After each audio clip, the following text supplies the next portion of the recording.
人助人，欲望最易燃，犯罪赎罪灭罪，丑恶是原罪。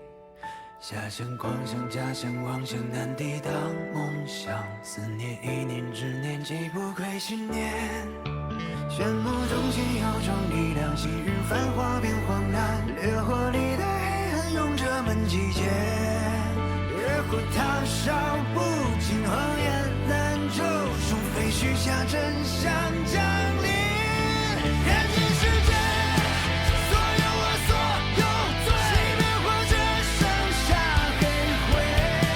不必激动，我们坚毅的脸，傲慢而止在天地间。我们从未失手，守护你的伤口，有理驱散邪恶迷雾。我与凶险交手，没有任何借口，勇于追赶烟火迷雾。Unnatural fire, fire, fire. Unnatural fire, fire, fire.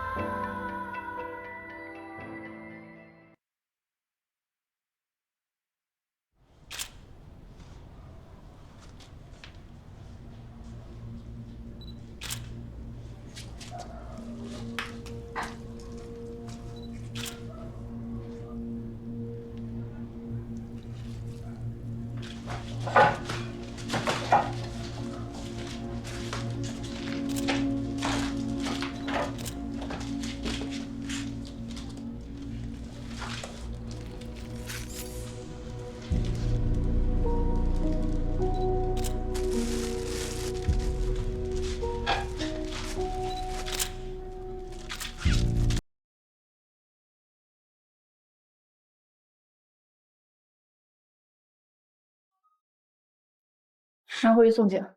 好，物品摆好了，抬着带走。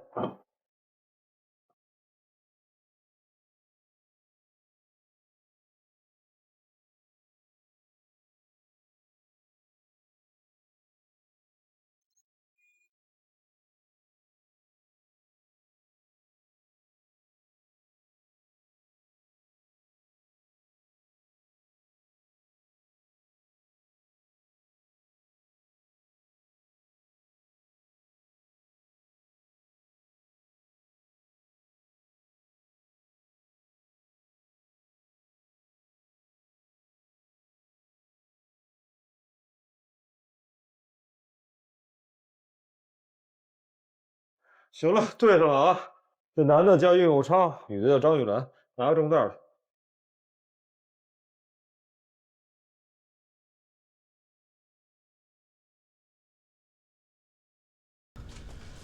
这初步来看，应该是个他杀现场吧？不只是他杀，为什么？你看啊，这儿、这儿，还有这儿，死者的衣角，这都是起火点，而且结合燃烧和蔓延的痕迹来看，不排除有使用助燃剂的可能，所以这是一次人为纵火。那助燃剂是什么呀？具体的还要检测分析。不是，你这边呢？有什么发现吗？男死者应有昌俯卧在地，四肢弯曲成斗拳状，双手都有捆绑过的痕迹，接触地面的位置没有烧伤。外眼角褶皱是无法判断是否是反射性紧闭，角膜和结膜囊内都没有烟灰。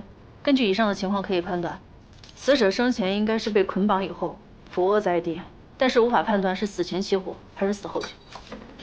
生前捆绑还俯卧在地面，有外伤吗？他的额角有一处新鲜的、有生火反应的撞击伤，推测应该是起火以前刚刚撞上的。你的意思是说，这个男死者很有可能在生前先遭到了凶手的击打，然后才放的火？具体情况还需要进一步尸检。女死者呢？女死者仰卧在地，烧伤的情况和男死者基本一致，但是她的胸口插入了一把宽约3厘米的刀，整个刀刃全部没入身体，窗口上有很明显的生火反应，可以确认是死前伤，大概率这就是她的死因。一把刀插入了胸口，然后死后焚尸，这么狠？男死者勒痕非常的深，女死者又是整个刀刃全部没入身体，真的很难想象到底是什么仇能够下这么狠的手。而且这个屋子里面有多个起火点，一旦着火，人根本跑不出去。还多处起火，看来这很有可能是一起相当恶劣的杀人纵火案件。都抓紧啊！好。嗨，哎，把尸体运回去，我们马上准备尸检。行，我回尸检了。你先忙。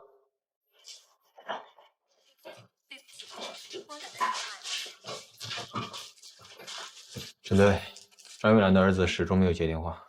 接着打，去附近问问有没有人知道地址的，尽快联系上家属。好，那我出去问一下。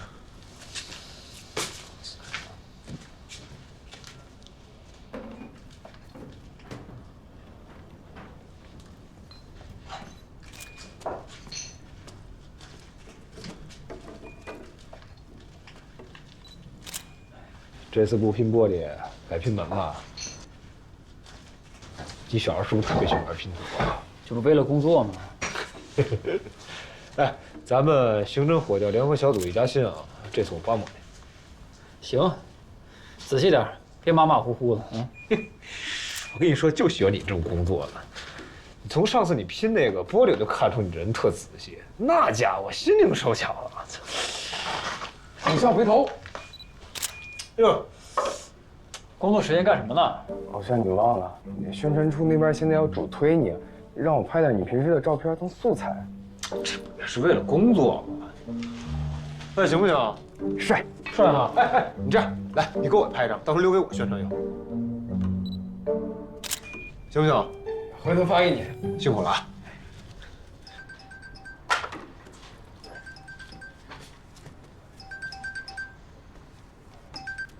哎，说，不是你们那边什么情况啊？行吧，马上过去啊。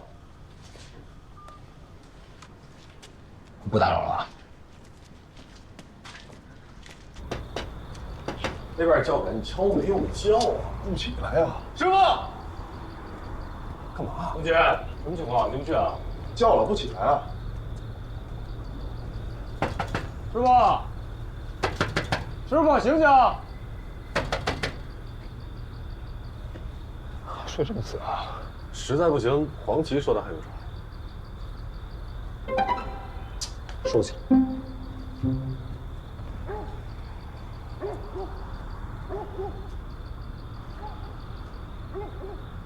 黄旗，翻完垫子底下。都翻过了，陈队。花坛里也找过了，没有。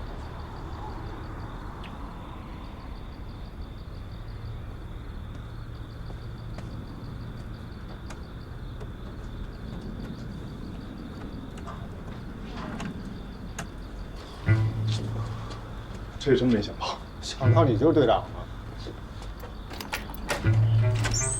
师傅，来，醒醒，起来。就这么多呀？啊，都在这儿呢。你们想看哪个摄像头的监控？我去给你们调。不用了，我们自己来吧。王琦，入口那个。啊，哎，行，那你们自练。来放。快进。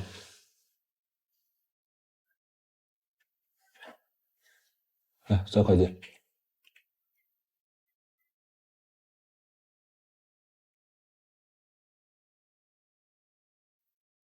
这个人，放大点看看。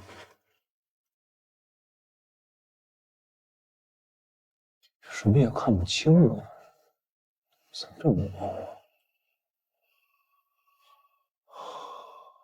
来，倒回去，倒到10.45。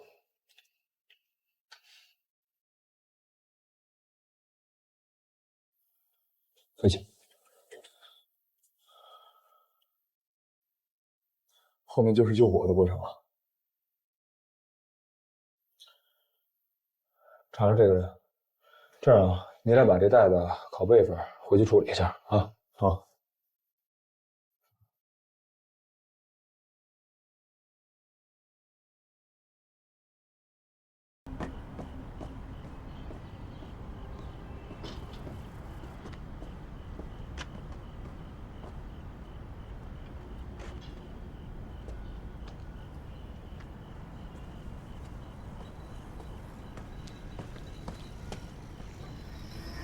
的拍卖前天就被搞掉了，左边是男厕，右边是女厕。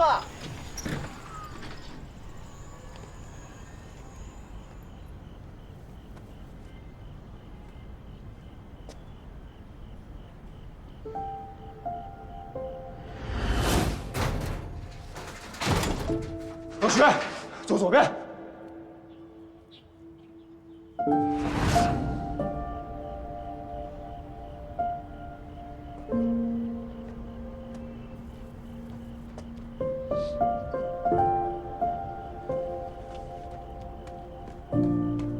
吕参谋，勘察完了？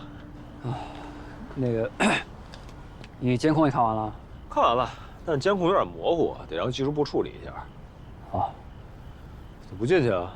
是没挑着喜欢的呀，还得需要有人陪啊？上完了。哎，开个玩笑啊，分不清左右不是什么丢人的事儿啊。下次再分不清的时候啊，你呢摸摸这就是左啊。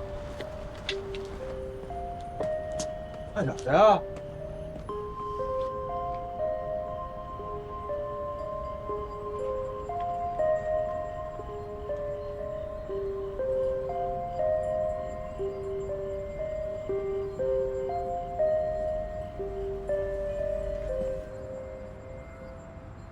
我说一下2名死者的身份：张玉兰、应有昌。经调查，俩人并非夫妻关系，但是这么多年一直生活在一起。我先说应有昌，他是退休之后才回到这个村子的，目前没有任何亲人在世，社会关系也非常简单。应有昌在退休前是在建筑工地上班，受伤之后一直靠轮椅行动，近2年没有任何工作。另一名死者张玉兰早年丧夫。儿子郝成才在一家外企做销售总监，妻子王莹莹是办公室文员，孙子郝天佑正在上小学。从邻居的证词来看，张玉兰大部分时间都在郝成才家照顾孙子，而郝成才一家3口很少回老房子。张玉兰这个人为人和善，从来不会和别人起什么冲突。从社会关系上来看，2名死者都没有得罪过什么人。目前最有用的线索就是监控。咱们这边恢复怎么样了？陈队，做这个的小赵出差了，其他人倒是顶上了，但是速度会慢一点。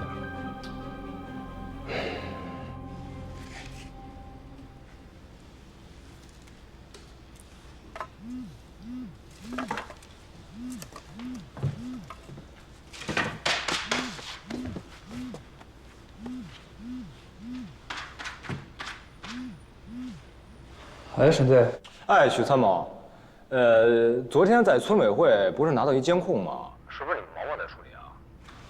是啊。哦，是这样啊，我们的技术人员出差了，咱们刑侦火调联合小组一家亲，你那边处理完了能发我一份吗？行，没问题。看我啊！哎，你那边有什么新进展吗？助燃器检测结果已经出来了，是现场的白抢，所以不排除是临时起意的激情纵火。临时起意的激情纵火。许参谋效率确实高啊，确实一家亲了。哎，那行，行，挂了。打扰了啊。监控处理好，给沈队发过去。没问题。目前的线索就这些。我说一下任务啊，就2名死者的基本情况，再进行仔细调查。散会。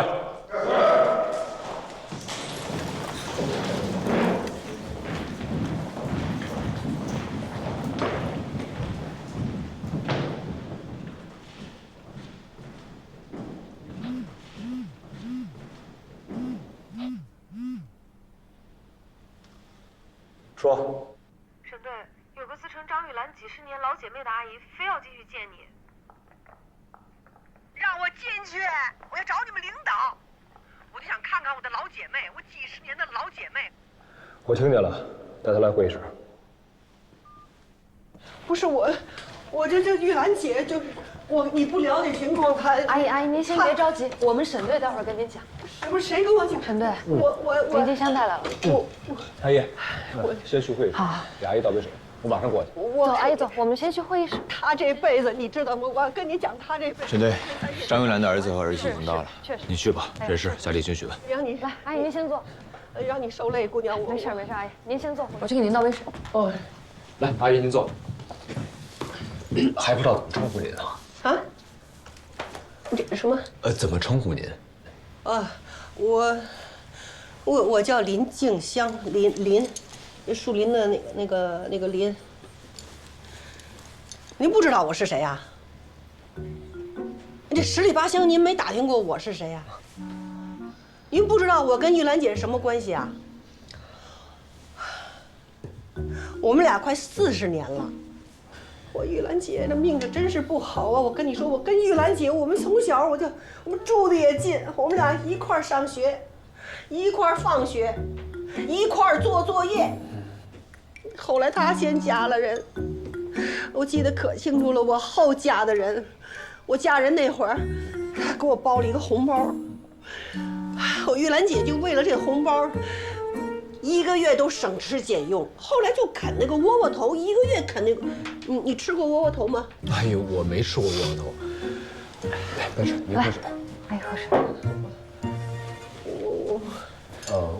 张玉兰平时都做些什么呀？她跟外界接触的多吗？哎呀，我这姐姐，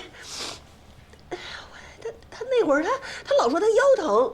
我就给他买膏药，我就上他们家，我给他贴膏药，然后帮他做家务活儿。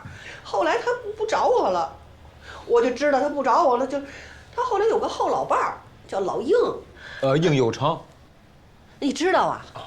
老应那人可真是好人，对我这姐姐也真是特别好，就这个也没招来不少的个闲言碎语呀。哎，阿姨，您刚才说的那个闲言碎语是谁说的呀？这还能有谁呀？你说这有些话我能跟你学，有些话我说不出来。他俩人在一起，他就是因为什么呀？他就没有那个红本本，就招来这么多的闲话。你说这人呐，哎呀，您说这些我们都知道。关于张玉兰，您还有什么想跟我们说的吗？玉兰姐人都没了，你看你人没了，你还要让人家问东问西的。我想想我心里都难受。阿姨，你也别太难受了，我们特别理解你失去好朋友的心情。您喝水。沈队，到饭点了，要不带一口？阿姨，这到饭点了，你想吃点什么吗？我去给你打点。到饭点了啊！我不添麻烦，我不要添麻烦，我不添麻烦。你们也怪辛苦的，你们这平时工作，你们外边跑的多呀，还是在办公室坐的时候多呀？都多，多也得到点就得吃饭。是，这吃好了饭才能好好的工作。我年轻的时候，我跟你一样，我跟你说，这吃饭没点儿，上一顿的下一顿的，就落下这身体就不舒服。我到现在，我到点儿我不吃饭我就低血糖，这会儿我跟你说话我都有点头晕。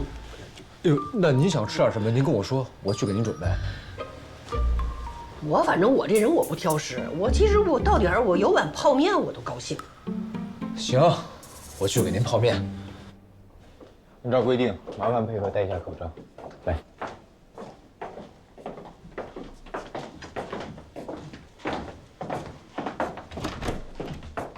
师姐，这2位是张玉兰的儿子和儿媳。你们要做好心理准备啊，一会儿不能上前。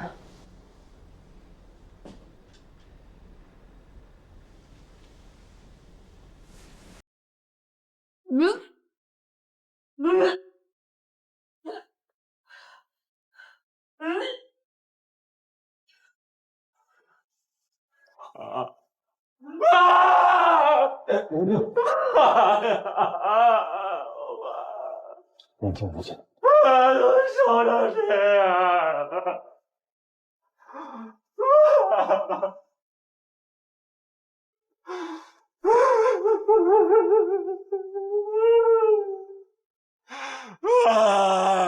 怎么笑？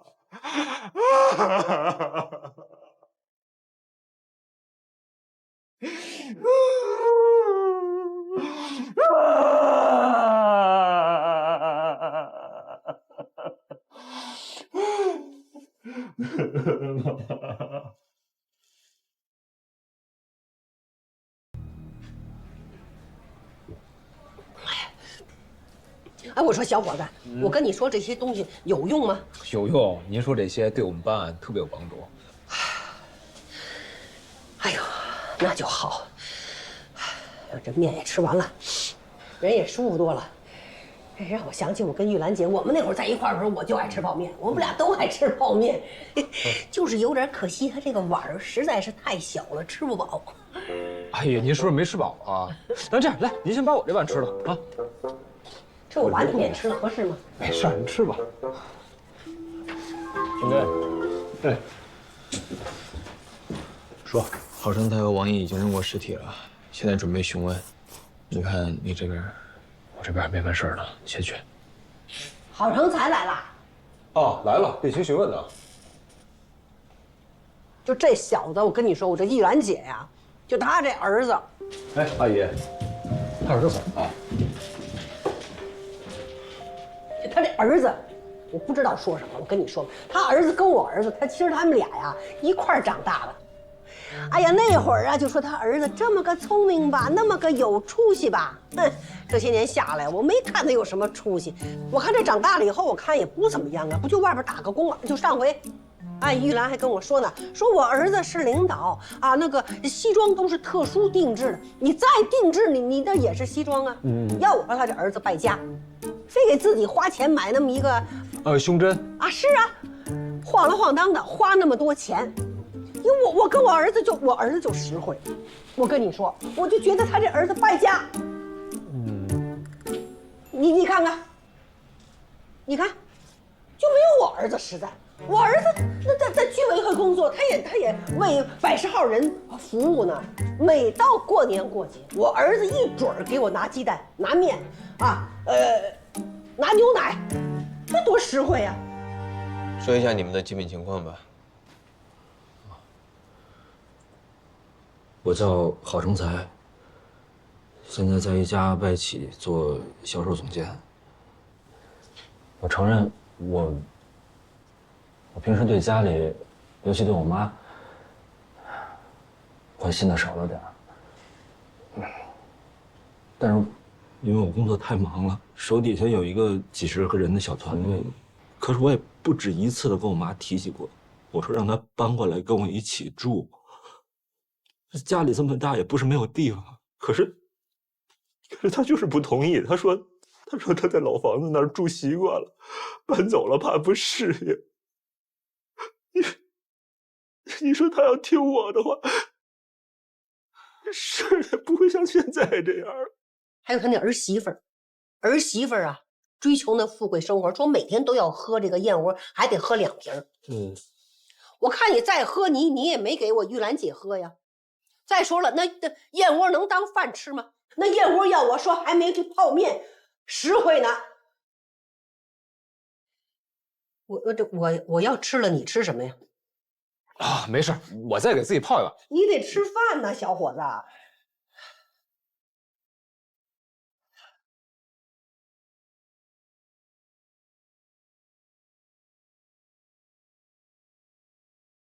那你们平常的家庭内部关系怎么样？我是我妈从小一手拉扯大的，所以我跟我妈的感情特别好。包括我儿子天佑最喜欢的人也是奶奶。我跟妈关系也不错，平时都在一起生活。那应有昌呢？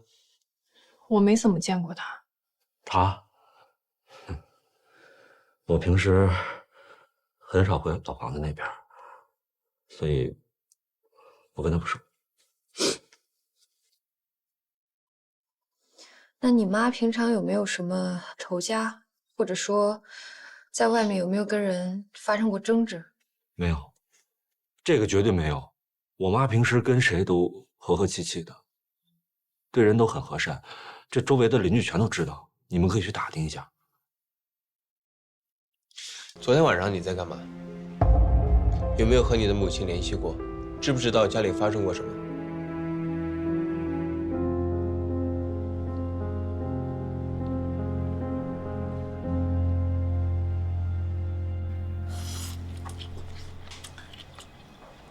阿姨，昨天晚上在现场怎么没看见您啊？我睡觉了。哟，昨天晚上有消防有警笛的，您这睡眠质量可够好的呀。这你就不知道了吧？我这个人呢，我只要一上床，脑袋一沾那个枕头，用不了3分钟，我就黄河那边，我是一觉天亮。真好。我是今天早上听我老伴跟我儿子说出事儿了，说，哎，我儿子今天不是配合你们调查了吗？哦，昨天在居委会那是您儿子呀？帅不帅？那个头跟你一样高。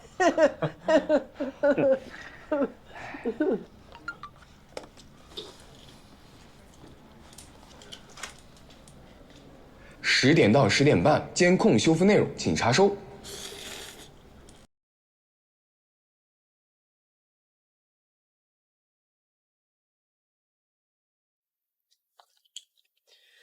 阿姨，你那照片我得再看看。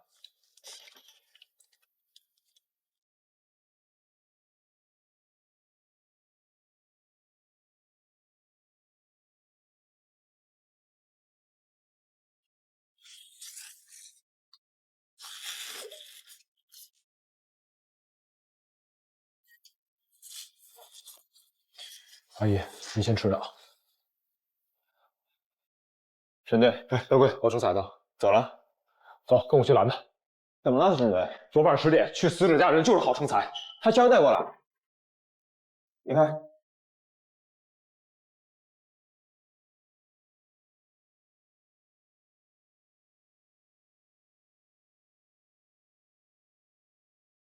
其实昨天晚上我去找过我妈一趟，大概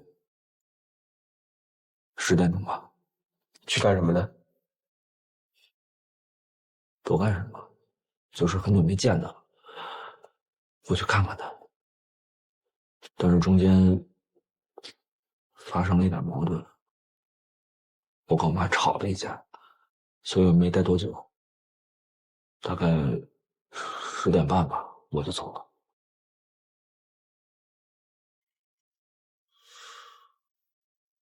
我说小伙子，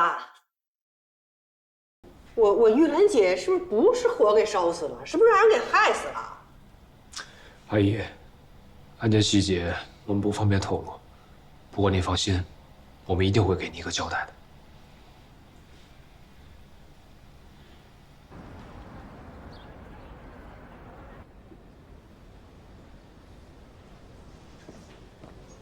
视频发了吗？发了，修复完就发过去了。我看，怎么只有10点到10点半呢？啊，在现场的时候，李当归说这半个小时重点内容，多修复一点，以后用得上。行，那我这就去修复。我想你赶紧去吃饭吧，这个点儿食堂都快没东西了，这也太费钱了，10万。哦，那个宣传那边说要给你拍一些照片，主推你。哎，奶奶又闹着要见你，谁说都不听。你现在能赶过来吗？啊，好，马上去。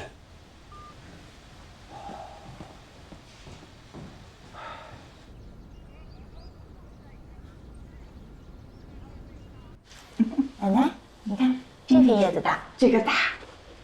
哎，荷西呢？哟，他每天不会这么晚放学呀？哎呦，是不是迷路了？不行，我得接他去。奶奶，我得把奶奶，荷西他不会迷路，他马上就回来了。那可不行，我家荷西可乖了。哎，他不会这么晚回来，我去找他去。我找他去，我找他去。他可算来了。哎呀，我来吧，你去休息啊。好，荷西呀，奶奶啊，哎，快坐下。等着急了。你怎么这么晚才回来呀？刚放学。我奶奶可担心了。是吧？哎，我锅里还给你烧着虾呢，你最爱吃的。是啊，咱等会儿吃啊。我给你包个橘子啊。都干什么了？今天捡树叶了？捡这么多呀？哎，这大，那自己拿着，慢点吃啊。好凉，凉捂一捂，捂一捂，我手热。哎，偶像，刚才我就想跟你说，宣传那边在催了，让你赶快找2个照片，所有的我都发给你了。啊，随便哪个都行。好像，这得经过你本人同意，你花2秒钟时间呗。啊，行，知道了啊。啊，自己悟啊。我办个事儿。照片儿，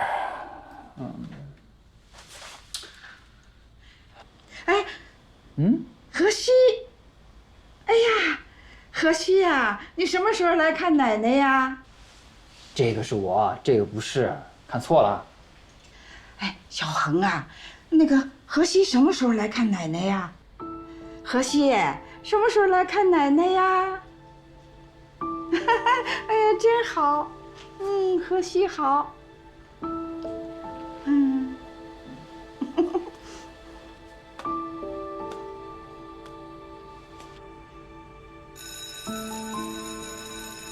今天我们班上找来了一位新同学，来给大家自我介绍一下。荷西。哪个荷西啊？是金系荷西的荷西吗？对。老师，咱班上怎么莫名一大股鱼腥味啊？臭死了！安静，哪位同学想要和荷西一块儿坐？老师，我可以和荷西一块儿坐。不用了，老师，我去最后一排那个空位就行。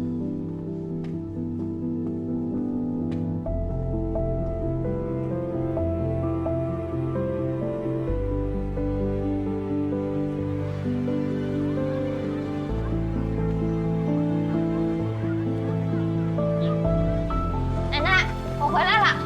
哎呦，荷西啊，放学了，来，奶奶给你做虾去啊。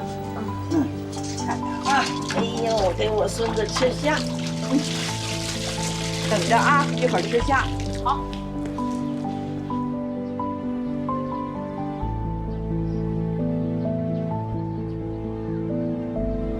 大夫，请问卖鱼的怎么走？前面左转。谢谢大夫。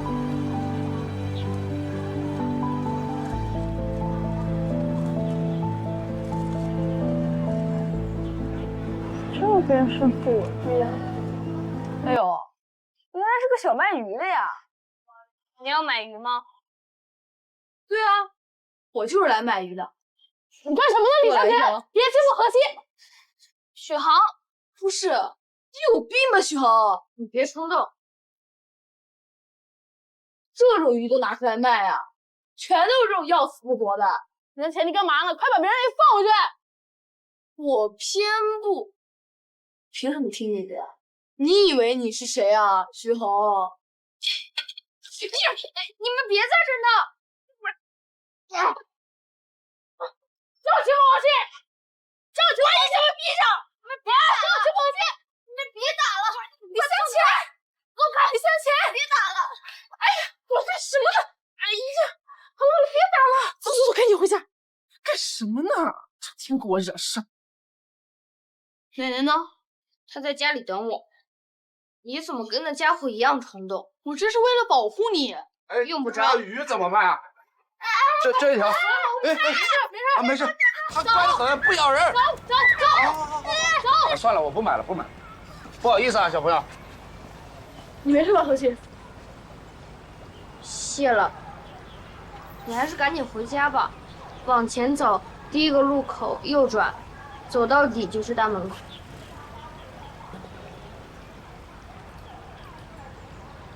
许航，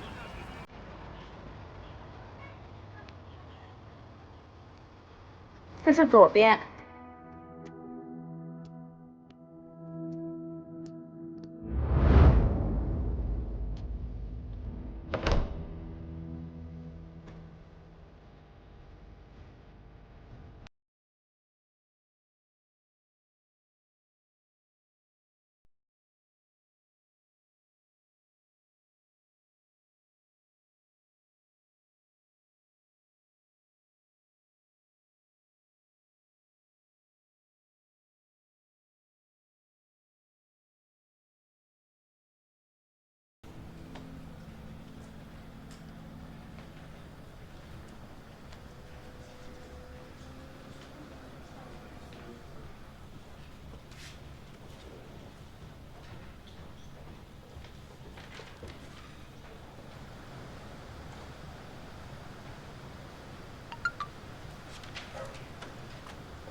沈队，视频我又多修复了半小时，发你邮箱了。辛苦了，毛毛。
邓贵，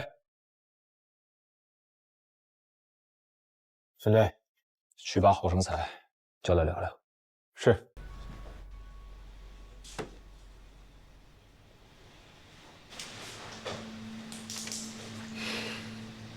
沈警官，你今天又把我叫回来，是什么意思？说说昨天晚上的行动轨迹。不是已经跟你们说了一遍了，怎么还要说？我们需要再了解一下情况。好。昨天晚上大概10点左右吧，我到了我妈家，然后发生了一些不愉快的事，我跟我妈吵了一架，然后没待多久我就走了。走的时候几点了？走的时候大概10点半吧。回去的路上我心里头烦，我就想抽烟，但当时街上的所有的商铺基本都关了，我找了一个24小时的便利店。你到便利店的时候大概几点？还记得吗？那会儿大概11点10分多一点吧。你要不信的话，可以去便利店调监控。我说的都是真的。平时抽烟抽得多吗？不许，我只有在心烦的时候才抽，所以平时身上不备，想抽的时候再买。来，这样啊，你把你昨天晚上的行动轨迹倒叙一遍，反着说。为什么？我说了啊，我们想再了解一下情况，配合一下。好。我想抽烟，然后去便利店买烟，然后当时已经很晚了。在之前呢？在之前我在车里啊，开车，然后回到我妈家，然后看到什么了？没什么。我问你看到什么了？没看到什么。口误，我口误。是看见什么了吧？便利店到你家大概多远啊？几公里吧，大概在我家和我妈家中间的一个位置。张玉兰家到你家车程是半个小时，你说便利店在中间，也就是说从张玉兰家出来到便利店应该是15分钟的路程。你10点半从张玉兰家出来的，你11点10多分才到的便利店，本来15分钟的路程，你走了40多分钟，这半个小时你干嘛去了？想不起来了？来，给你看看东西啊。好好看看。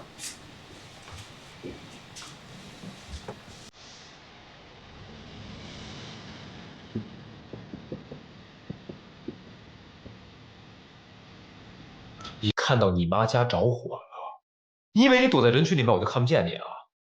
之前为什么撒谎啊？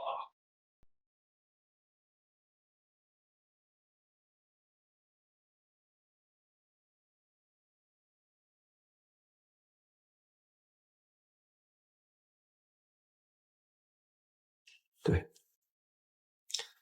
我是回去了。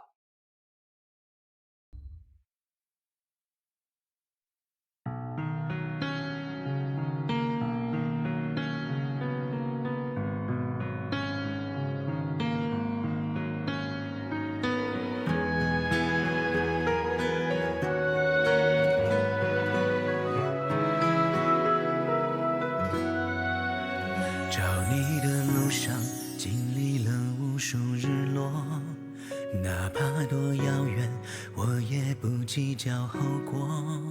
刀山火海都难不倒我，只怕你醒了也看不到我。北也好，藤也罢，我都不曾哭过。谁的故事里没有经历过风波？看候鸟飞过，你会想起我。夜里我才会跟自己这样说。当再见你时，你一定很快乐。人不应该因为痛苦而执着。如果记忆令人太难过，痛苦无处诉说，就当我只是路过。山路险阻也不敢忘记承诺，命运弯曲关关都能爱过。纠缠如烧不完的漫山野火，都怪春风吹过生寂寞。石头就不该打破，水面平和，沿路美景变成对与错。悔恨像焚心似火，血流成河，忘记爱过恨过全部都记得。